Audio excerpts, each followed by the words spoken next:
morning, construction champions. It's your host, Ron Newsbaum, and we're here for another episode of the Construction Champions podcast, where we're breaking down barriers, we're talking to disruptors, and we're changing the mindset of the industry together.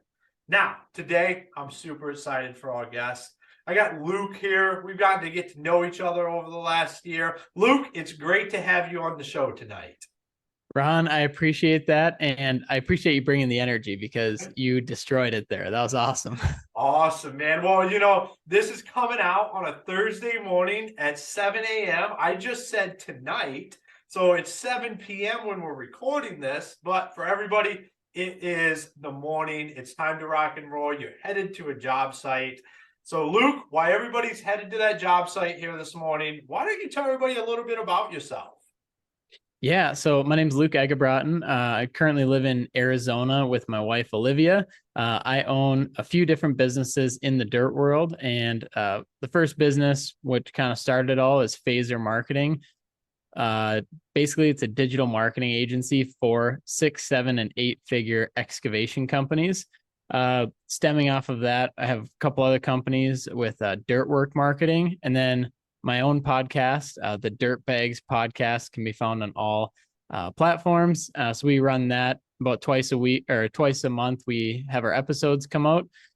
We have our live webinar series, which is Dirt Bags University. And then actually just published my first book, The Digital Dirt World. So Ron, as you know, and as we've talked, there's definitely a theme with everything we do. But if somebody asks, I usually just say I'm a serial dirt entrepreneur is what I love to do, but I get to work with men and women that build America and build this world, and it's one of the best jobs out there. Awesome, man. I'm excited to talk about life and dirt and the construction industry here with you today. So I'm going to get right in there, and I'm going to ask you the $1 million question, and that is, what makes a construction champion? Yeah, so I was thinking about that.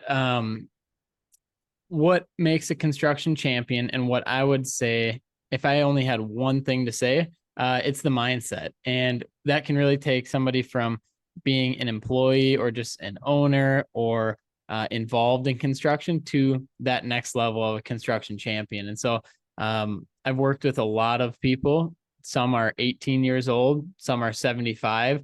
And the ones that take it to that next level, that are the champion, have that mindset where they love being out in the field. They love doing their work. They love seeing a project through from beginning to end. And they have that passion like burning inside of them. So that gets me fired up as well. So I would say, just the mindset and the attitude is really what can make somebody a construction champion.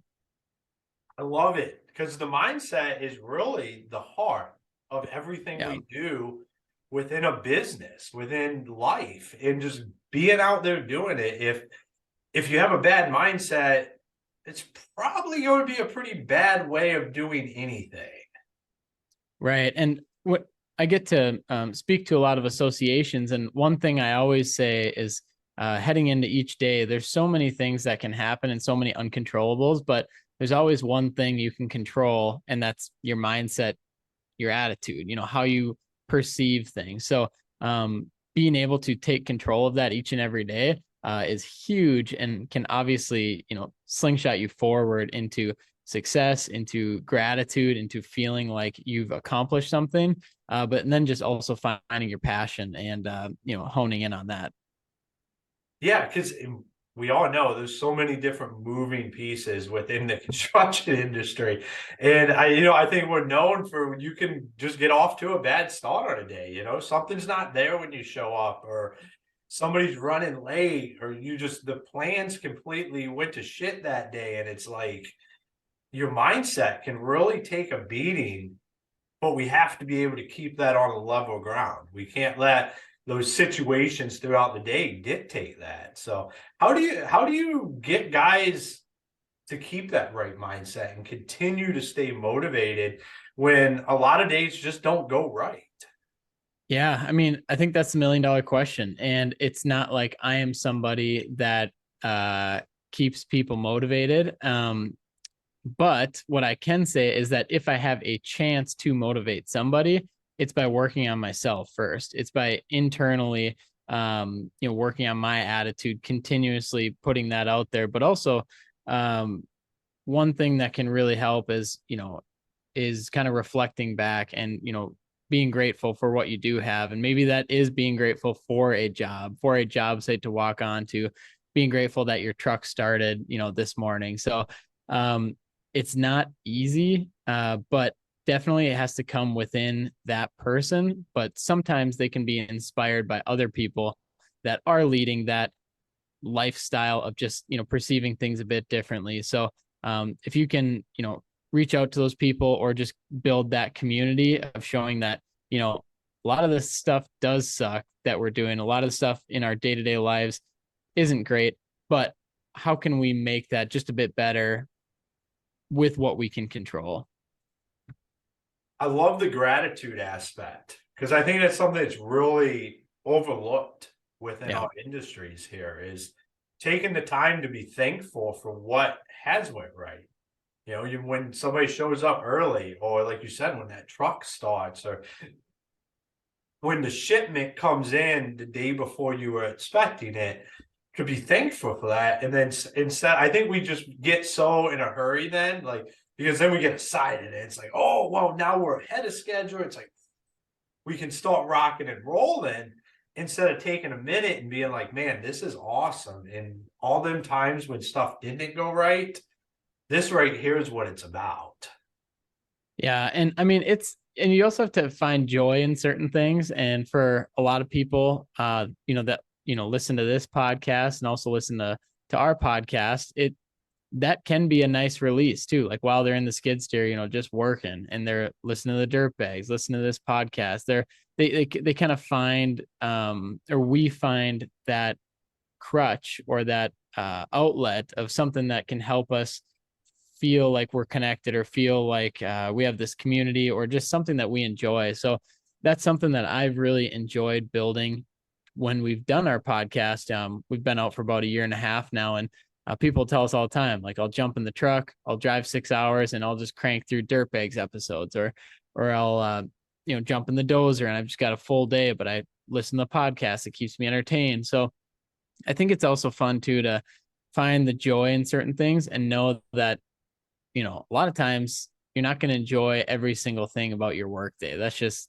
almost impossible. So, latch onto the things that do give you joy and like kind of double down on those, I'd say.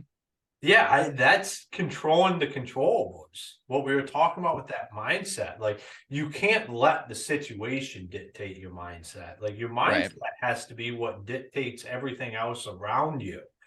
And your mind, and not the mindset, but those controllables are something that you can control and what can lead to your happiness level in anything that you do.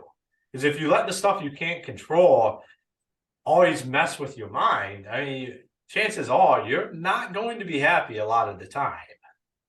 Yeah, definitely. And just finding the people too, like building relationships with people, um, surrounding yourself with people who you want to be, not you want to be like, but surround yourself with people that are going to push you to be a better person. That's kind of how I always look at it. And if you feel that you look at your 5 closest people and they're bringing you down, it's time to look for some new people to hang out with, new friends, whatever that might be. But just surrounding yourself with people that you could resemble yourself after. Yeah, and we know who those people are on a job site. Like we know. I mean, I like to think like the end. It's such like a family. You become so tight knit with the people you're working with and the people you're around. I think it happens a lot quicker and a lot more in the construction industry than other industries because you spend so much time not just together but together doing hard things leads to creating a bond that a lot of people don't understand. But you can tell the different people on the job sites and who you should be around and what groups those are. So when you're talking about making sure you're around those right people, that's something we should all be doing on a daily perspective, looking around and am I with the group that's moving forward that has that right mindset, or am I part of the problem?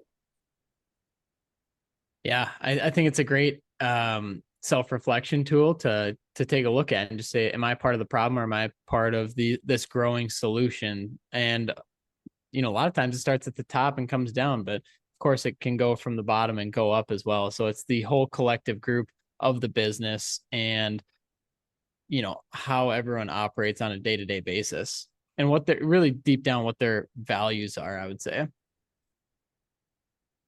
Absolutely, man. I think this is just an important conversation for people to reflect on right there. That last 8 minutes, there's a lot of stuff people can reflect on is whether you're running a company or you're working for a company. What does your mindset every day look like? And it's all control. It really truly is. So I can't have a marketing guy on here without talking some marketing, especially right now when lead generation is something it's a big topic. I'm hearing from hiring and lead generation, they're running about 50-50 with what are concerns of people in the industry right now. Owners out there, this is input that I'm getting, and I can't have one of the top marketers in this industry come on the podcast and not give us some golden nuggets for marketing. I appreciate that, Ron. And yeah, it's been interesting. Like since I started, a few years ago, it was always, always, always, and still will be, hiring. How can we build a brand? How can we build a website? How can we build SEO strategies, ads to hire people? That has always and will always be a huge force in construction. But like you mentioned, there's always these shifts too that I see throughout the years. And especially now, more so now, is we are working a lot more with lead generation. And so the great thing about what we focus on is more of the broader like digital strategy. It's like, okay, we can pivot in between either or, because when you have a good website, when you have the search presence with Google, or Google trusts you and they're sending traffic your way, and you yourself are killing it on social media. So when you have that kind of full package, then you can adjust it whichever way you want. So if that goal is to get more hydro seeding jobs, if that goal is to kind of go from landscaping more into site work, excavation, if you just got licensed and you want to jump into septics, boom, you already have the foundation that you've built or we've built to pivot towards marketing that service. So it all starts with setting your foundation, and you can't just turn it on and turn it off. Building your brand, building your story, digital marketing, traditional marketing, it all is a compound effect. You have to lay a perfect brick every day. And Ron, another thing that I wanted to bring up too is I was talking about this at Con Expo. I had an educational session there, and I called it completing the loop, because some people look at me and, we're a digital marketing agency, and they think that I think that is the whole business, but it is not even close. Digital marketing for a construction company is such a small sliver of what needs to be done to have a successful business. There are so many things that go into the non-traditional marketing, running your business, completing, your service, going above and beyond for your clients, communication, like everything goes into it. And digital marketing is just a small piece. So what we do is just perfect that piece where your website, your SEO, your ads, everything is dialed in, so that when somebody gets a word of mouth referral and then they go to your website to check you out, it completes that loop. So I love that analogy of it's not just one thing, but you got to complete the entire loop. And I guess it goes to say too, like we also won't work with anyone if they aren't taking care of their customers or clients. Like we need to make sure that on the other end, it's getting done as well, because then you're just dumping money into marketing and it's not going to work. I love it. I mean, you're a man with a heart for the industry and the success of the industry. That speaks to what you just said. It's why we're here having this conversation today. And for anybody who might have missed it there, Luke did say having your social media on point. I know we talked about it on here before. I'm a big component of that. Is you need to be out there. You need to be talking about what you're doing, even if it's not part of the marketing strategy. It's something you should be doing from a branding perspective so people know who you are and what you do. And you're now how you lay that out is the same way you laid out the mindset. It all comes with having an even foundation. I Yeah. love that. Like that, it's about making sure things are right. Yeah. And one thing I want to touch on when it comes to social media is so I always love that question because we actually don't manage any of our clients' social media. And there's a good reason for that because it's not, in my opinion, I believe that the client should be managing their own social media because that's when it's the most authentic, the most transparent. And so then the next question is, okay, well, what's a good social media strategy? And it's funny because the smarter the algorithms get with social media, the easier it is for any person to jump on Instagram or LinkedIn and have success. And the reason for that is the algorithms want personable, real content. And so whenever let's use an example of a septic contractor that wants to get on Instagram. Instagram is actually a massive platform for construction companies, not necessarily to market to the end user, but to market to other construction companies, to get advice, to get business advice, to see what else is out there. So if they get on there, they always ask, what do we post about? And I say, just nerd out, do your thing, be the subject matter expert, the SME. It's when you are on site and you start walking through what you're doing, why you're doing it, how you're fixing it, and how to prevent it, maintenance, different things like that. People watching that aren't even in the septic industry, aren't even in construction, all of a sudden start to take notice. They start to listen. They start to be interested because they've never seen this. So if you're ever getting started on social media, think of it as like your journal. Like you're just going to nerd out and here are the pictures. I'm going to write the description of what we did, how much fill we brought in, how deep we had to dig, what equipment it took, and how long it took to get done. Then you'll start to see you'll build up some momentum. It's great practice as far as like laying a perfect brick every day, like we mentioned. And then, of course, you can start connecting that to your website. You can start connecting that to the Gen Z, the millennials generation that's coming up through social media and are looking for a place to work, to go have a career, make some money. They already see you out there. So it becomes a lot easier to then market to them, to bring them in to your workforce or to then get jobs. But I always say the big four, especially when marketing a construction company on social media, Instagram, if definitely be on there. And that's more of like marketing to other construction companies.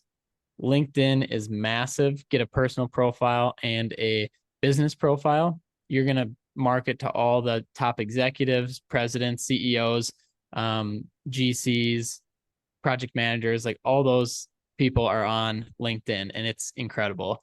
Then the next one I would say would be Facebook. That's more of your direct to consumer, landscaping, residential, septic, pumping, like all of that stuff is great. Really good for Facebook. And then the fourth one that's usually overlooked is Google Business Profile. So that's essentially if you ever think of writing a review for somebody on Google, they have that profile. That actually acts as a social media and you can make your own updates on that. And so I always tell people just cross post Facebook, Instagram, LinkedIn, Google Business Profile. Your profile pick that up as keywords, what you talk about, and then actually use that to help your website pop up in searches. So it's super easy. All four of those are completely free. It helps you build better marketing habits and gets you used to it a bit. And then, when you kind of want to take that next step, you can always reach out to me. We can talk about like, okay, now how do you tweak your Facebook content compared to your LinkedIn? And we can start looking at different things like that. But Ron, as you and I were talking about before, I think the most important thing is just starting these things. Mm. Yeah, it's action. You just taught. Yeah, I just took a note. This Google Business Profile. So I believe in omnipresence and putting stuff out there Yeah. everywhere. I didn't know that you could post on there just like any other social media. So I'm going to be diving into that. I think, Yeah, and most people don't, and it's not marketed as that, but it truly that's what it is, and it's one of the highest ranking factors that Google has for your website is like the Google Business Profile in total. But what Google always wants to see is fresh new content coming in, and so if you're always updating your people and you're updating Google and you're showing that on there, really all you need to do is take that Instagram post and put it on there, but Google loves to see that. And typically they'll grab words from there that and highlight them when somebody's searching that and bump your website up near the top. I think one of the best ways I've ever heard it put is Google loves Google. So however you can set it up with your website or YouTube, and now I know about the business profilers being able to do, like, it loves to just work together, and that's what continues to bring you up higher. Yeah, definitely. And I guess I have two things on this. The first thing would be I go through all this in a lot more detail in my book. So if anyone's interested in like diving in further, my book is on Amazon. You can just type in the digital dirt world.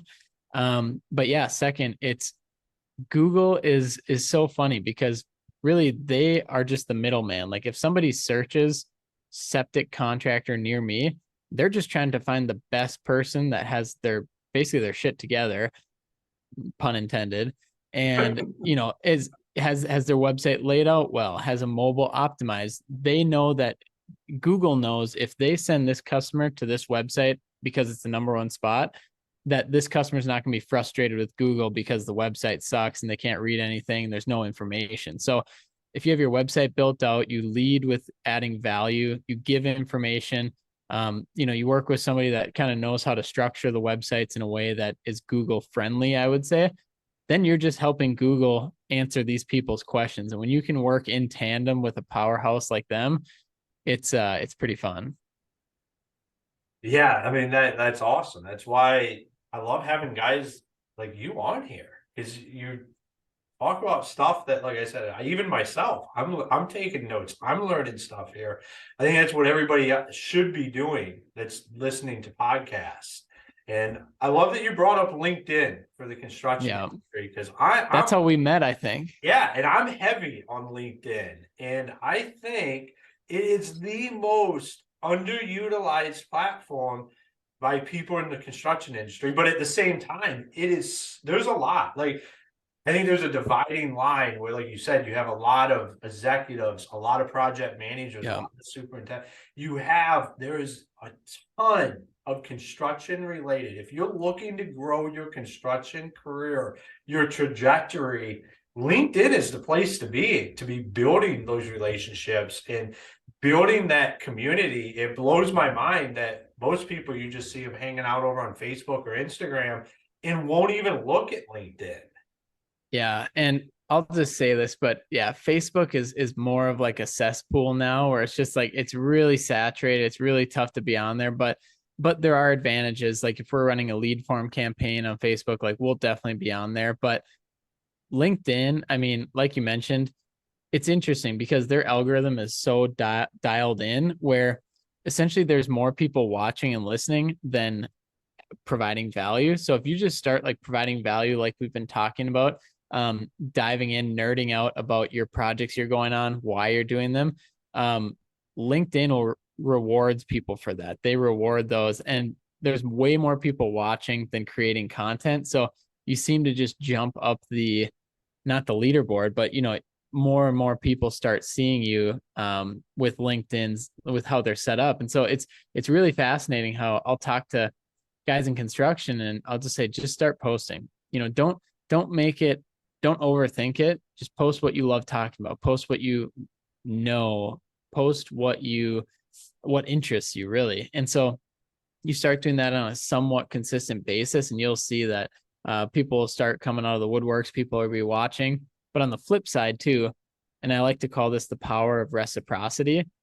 Don't just go on LinkedIn and just post and then get off. Like start commenting on other people's job sites. Start if you see an executive that is in your area, reach out and say, oh, would love to stop by and meet you quick, or would love to come by and drop off some business cards, or just giving value first and then, before you take. So I think that's always a good strategy to at least lead with, especially when you're talking about social media and like content and all that. It's just add value and it'll always come back your way. Yeah, I'm a big believer in just adding value, helping. That's why we're here having the podcast today is how do you just continue to help set people up for success? And LinkedIn, they reward that tenfold. Like that's part of what they do and getting out there and they do a really good job of building localized community on LinkedIn. I think that was their mission from the beginning. Was it to have these huge networks and huge followings, even though it turns into that, it's not what it originally was created for. So they really do reward people that go in there, add value, continue to post and like and comment and just build that community. Yeah. And one other thing I wanted to touch on, for people listening, that or a lot of the time, if we hear pushback of starting social media, it's, I don't have time for that. And what I always say is it is continuing education. It is, you learn so much when you are networking with these other businesses. And that's what we've truly seen. It's pretty incredible, especially on Instagram. There's this huge community of dirt world entrepreneurs, business owners, employees that are on Instagram. Maybe they got on there because they liked looking at equipment, they like looking at the cool videos, whatever it is, but they're on there. And so now what I've seen is that people will post like, hey, ran into this issue, there's bubbles coming up out of the out of the ground, like the septic tank, like what could cause this? I already checked this and this.